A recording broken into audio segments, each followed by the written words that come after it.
जीवित पुत्रिका व्रत की चिल्लो सियाड़ो की कथा।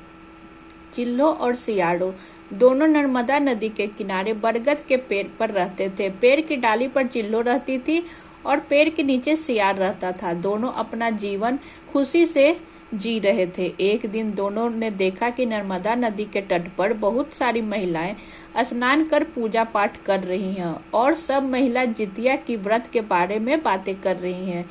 यह संतान के लिए, उनकी लंबी उम्र और खुशहाली के लिए व्रत करने के बारे में बातें कर रही हैं। चिल्लो और सियाड़ यह देख चकित हो गए और दोनों ने विचार किया कि यह व्रत हम दोनों भी करते हैं। हम इंसान नहीं हैं तो क्या हुआ, लेकिन संतान तो हमारे भी हैं। फिर नदी किनारे चिल्लो सियाड़ो गए। दोनों नदी में स्नान कर महिला सब जो पूजा पाठ करके गई, उसी से दोनों ने पूजा किया और व्रत रखा। उसी बीच रात में एक आदमी की मृत्यु हो गई और सियाड़ो को यह देखकर उससे रहा नहीं गया और उसने मांस खा लिए। लेकिन चिल्लो ने जितिया का व्रत पूरे श्रद्धा से पालन किया। चिल्लो ने अपना जितिया व्रत पूरे श्रद्धा से पालन किया, लेकिन सियाड़ो का जितिया का व्रत भंग हो चुका था। सुबह उठकर दोनों ने अपना व्रत खोला और अपने दिनचर्या में लग गए। कुछ दिनों बाद चिल्लो और सियाड़ो की मृत्यु हो गई। उसके बाद उन्होंने मानव रूप में जन्म लिया।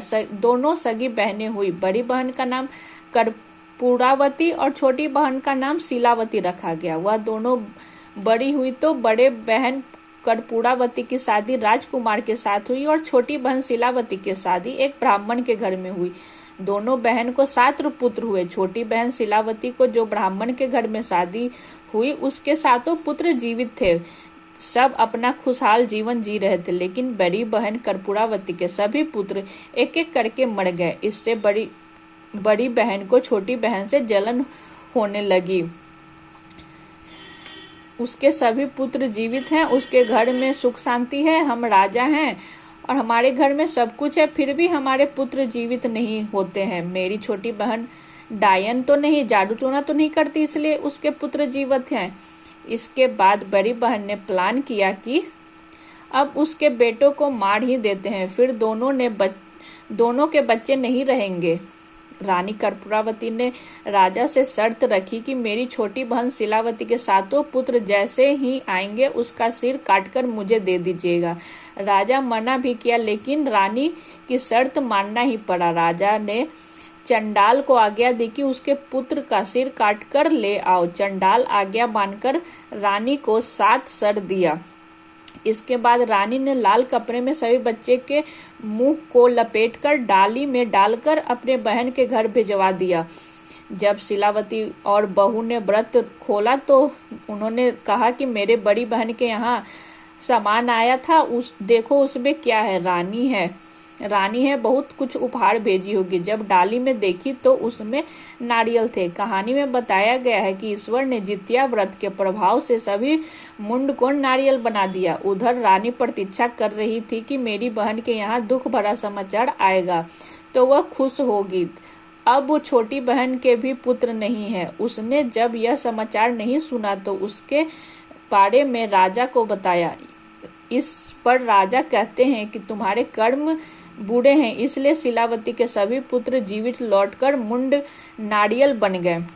अगले वर्ष रानी वाली बहन ने अपनी छोटी बहन से कहा कि तुम मेरे यहाँ आकर व्रत करो, क्योंकि तुम्हारे सारे पुत्र जीवित हैं और मेरे क्यों नहीं। इसके बाद शिलावती ने पूर्व जन्म की घटना सुना दी। उसने बताया कि पिछले जन्म में तुम सियाड़ थी, हम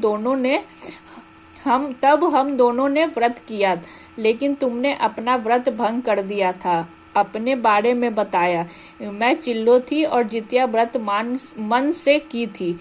इस जन्म में मेरे पुत्र जीवित हैं, इसलिए जितिया व्रत बहुत भारी है। जो भी महिलाएं करती हैं वह भंग नहीं करती और अष्टमी को बिना पानी पिए व्रत रखती हैं और नवमी को खोलती हैं। यह कथा जितिया व्रत की महिमा को दर्शाता है और यह व्रत का महत्व सिखाता है, जिससे माताएं अपने बच्चे की लंबी उम्र और खुशियों का कामना करती हैं। बोलो जीवित वाहन भगवान की जय।